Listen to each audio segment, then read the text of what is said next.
detectives just released a photo of a man they've now got a warrant for in that double shooting that killed a police recruit in Tucson yesterday. The Pima County Sheriff's Department sharing some new surveillance video and a photo of one of the suspects they're looking for. Take a look. Investigators have identified the suspect seen in these images as 33-year-old Alex Barnett, now wanted for first-degree murder. The video is from a gas station in Tucson around 5 a.m. yesterday, about an hour before the shooting. Investigators are also looking to identify... A 23-year-old Tucson police recruit was shot and killed inside his own home just 8 days before he was supposed to graduate from the police academy. His fiancée, a 23-year-old Pima County corrections officer, was also shot during the attack and survived. Now, 2 days after the killing, investigators have identified one of the men they believe was involved. His name is 33-year-old Alex James Barnett, and authorities have issued a first-degree murder arrest warrant for him. But Barnett is still not the only person investigators are looking for. Police say 2 other suspects remain unidentified, and surveillance footage has become an important part of the investigation. What makes this case even more heartbreaking is what Carlos Ramirez was about to accomplish. He had completed 23 weeks of police academy training. His graduation was scheduled for August 27th. He was only days away from becoming a Tucson police officer. Instead, his family is now preparing to bury him. And investigators are trying to answer some difficult questions. Why did the suspects go to Carlos's home before sunrise? Did they know him and his fiancée? What happened inside that house? And how did detectives eventually identify Barnett? Before we break down everything investigators have revealed so far, let me take just a few seconds to talk to you directly. If you're watching this right now and you're someone who follows real cases, wants the facts, and wants to understand what happened beyond the headlines, then you're in the right place. This is Case Watch, and I don't want you to be the person who watches this video, gets to the end, and then realizes you never subscribed. Because here, we don't just tell you that something happened. We go through the timeline, the people involved, the evidence investigators have revealed, and the questions that are still unanswered. So if that's the kind of true crime content you want on your YouTube feed, take 1 second right now, hit that subscribe button, click the bell icon, and stay with us. And if you're already subscribed, thank you. Seriously. Now let's get into this case, because what happened to Carlos Ramirez has left a family grieving, a police academy mourning one of its own, and investigators searching for answers. It was Wednesday morning, August 19th, 2026, in Tucson, Arizona. The city was beginning another day when a 911 call brought deputies rushing toward a home in the 7700 block of South Enchanted Spring Drive. It was around 6 a.m. For people living nearby, the morning initially seemed completely ordinary. Then the sirens started. One neighbor, Laura de la Torre, later described hearing a large number of emergency vehicles around that time. She said that she and her children heard the sirens and when she looked outside, saw sheriff's deputies, fire trucks and ambulances moving toward the area. At that point, neighbors didn't know exactly what had happened. They only knew something serious had occurred. Inside the home, deputies discovered 23-year-old Carlos Ramirez. He had been shot and killed. His fiancée was also inside. She had suffered a gunshot wound but survived. And almost immediately, the investigation became much bigger than a single shooting. Carlos Ramirez was a Tucson Police Department recruit. He wasn't someone who had just decided to apply to become a police officer. He had already made it through most of the academy. According to authorities, Carlos had completed 23 weeks of training at the Southern Arizona Law Enforcement Training Center. His graduation was scheduled for August 27th, just 8 days after his death. Think about how close that was. Carlos had already spent months training for the career he wanted. He was approaching the moment when all of that hard work was supposed to come together. But instead of walking across a graduation stage, his classmates are now mourning him. The Tucson Police Department and people who knew Carlos described him as someone who had the qualities needed to become a good officer. His classmates had spent weeks training alongside him. They had gone through difficult exercises together.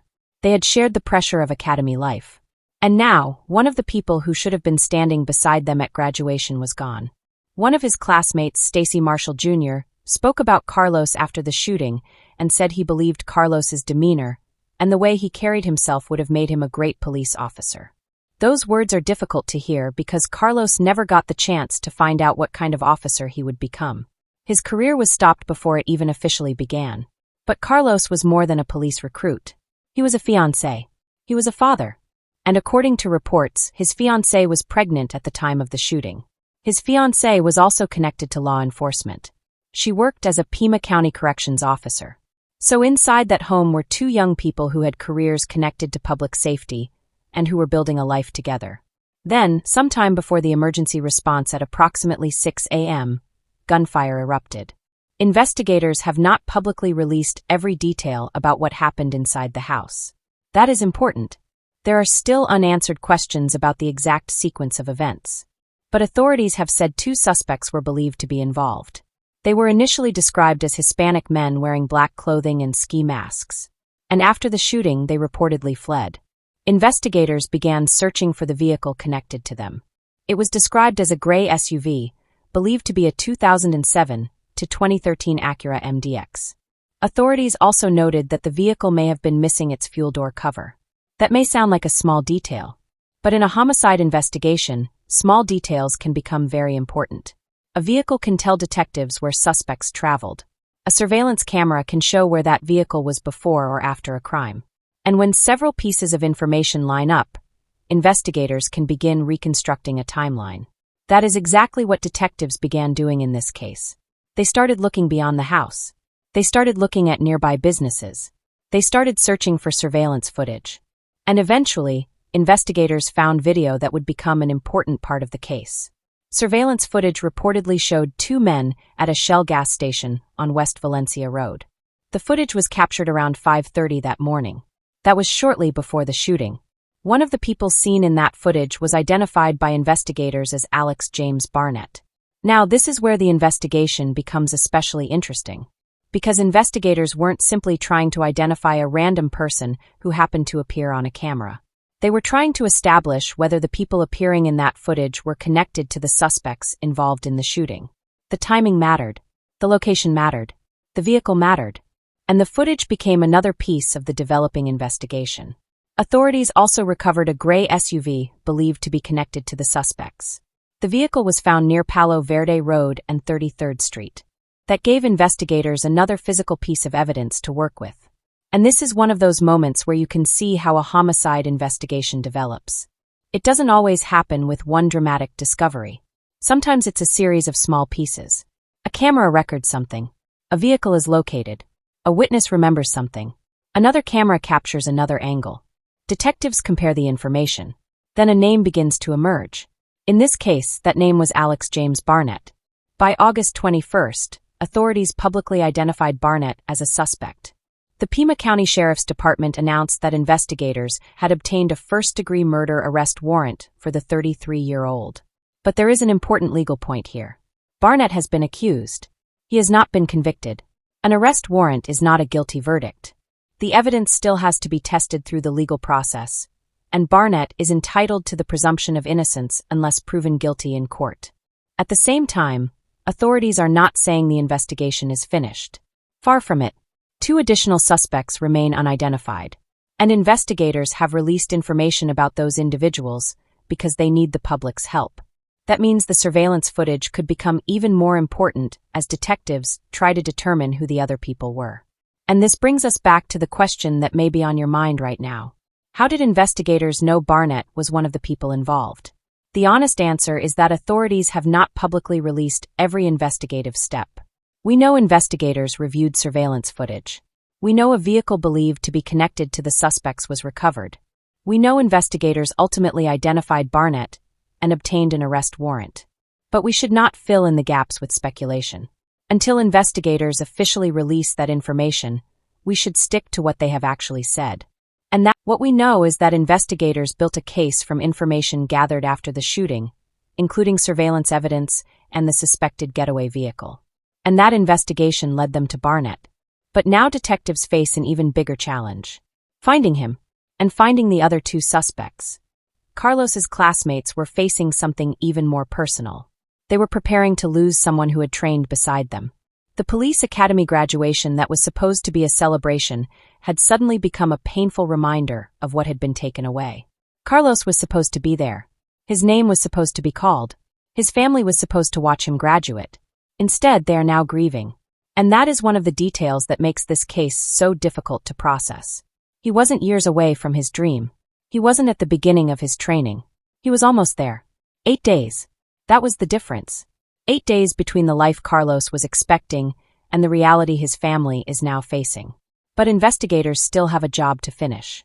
They need to establish what happened inside that home. They need to determine exactly how the shooting unfolded. They need to establish each suspect's role. They need to determine the motive. And they need to locate the people who remain unidentified. At this point, authorities have not publicly announced a confirmed motive for the shooting. That means we should be careful with theories. There may be questions about whether Carlos and his fiancée were targeted because of their law enforcement connections. There may be other possibilities. But until investigators establish a motive, none of those explanations should be presented as fact. And perhaps that's what makes the next stage of this investigation so important. Because every new piece of evidence could change the picture. A witness could come forward. Another surveillance camera could reveal where the suspects went. Someone could recognize one of the unidentified men. Or investigators could uncover information that explains why Carlos's home became the scene of a deadly attack. For now, the public knows one suspect's name, Alex James Barnett, but 2 other suspects remain unidentified. Carlos Ramirez is dead. His fiancée survived. And a family is left trying to understand why a young man with his entire future ahead of him was taken away just days before he was supposed to graduate. And that brings us to one of the most important questions in this case. What happens next? Will Barnett be taken into custody? Will the 2 remaining suspects be identified? Will investigators eventually reveal a motive? And will the surveillance footage provide the answers everyone is waiting for? Those are questions we may not have answers to yet. But this investigation is still moving, and as more information becomes available, the picture of what happened to Carlos Ramirez may become clearer. For now, one thing remains painfully clear. Carlos was supposed to be preparing for his graduation. His classmates were supposed to be preparing to celebrate with him. His family was supposed to be watching him begin a new chapter. Instead, they are mourning him, and his community is asking why. So I want to hear from you. When you look at the evidence investigators have revealed so far, what stands out to you the most? Do you think the surveillance footage will help investigators identify the 2 remaining suspects? Why do you think the suspects went to Carlos's home in the first place? And if investigators eventually establish that this was a targeted attack, what do you think the motive could have been? Most importantly, what would you be thinking if you were one of Carlos's classmates, knowing that you were only days away from graduating together? Would you be thinking about the warning signs? Would you be wondering whether something could have been done differently? Or would you simply be asking the question that Carlos's family is now asking? Why did this happen to him? Leave your thoughts in the comments. And if you want us to continue following this investigation as authorities release new information, make sure you subscribe to Case Watch, click the bell icon, and turn on notifications. Because this case is not over. And sometimes, the next piece of evidence can completely change everything we thought we knew.